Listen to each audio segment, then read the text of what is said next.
دەریە سێمالکە پێشخابورەیە ڕۆژئاوا و باشوورێ کوردستانê bi hev girê dide. Ji bîstê gulana 2023 ve bi temamî hatiye girtin.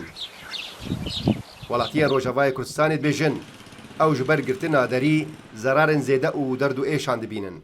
إغلاق هذه البوابة گرتنا دەری زەرارێکە مەزن دەگەهێنە هەموو وڵاتیان و بتایبەتی قاتا هەژار و ئەو کەسێن ku پێویستیە wan bi çareserkirina tenduristî heye û dixwazin serdana Herêma Kurdistanê bikin.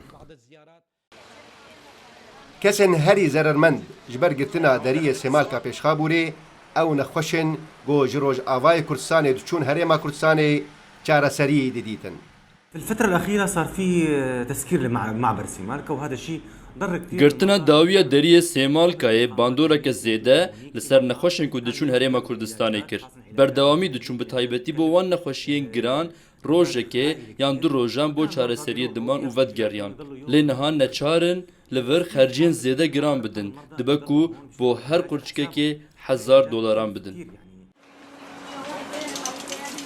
Her wiha girtina deriyê Sêmalka Pêşxabûrê bandoreke zêde xirab li ser bazarên Rojavayê Kurdistanê û tevgera avakirînê jî kiriye.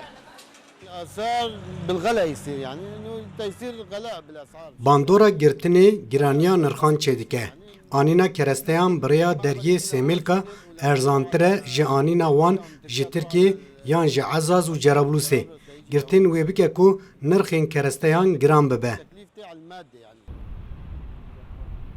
Deriyê Sêmalka Pêşxabûrê di navbera Rojava û Başûrê Kurdistanê de sala 2013 bi fermana Serok Barzanî hat vekirin bi armanca çareserkirina nexweşan û tevgera bazirganî.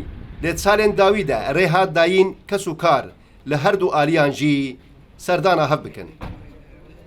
Loloxan Rûdaw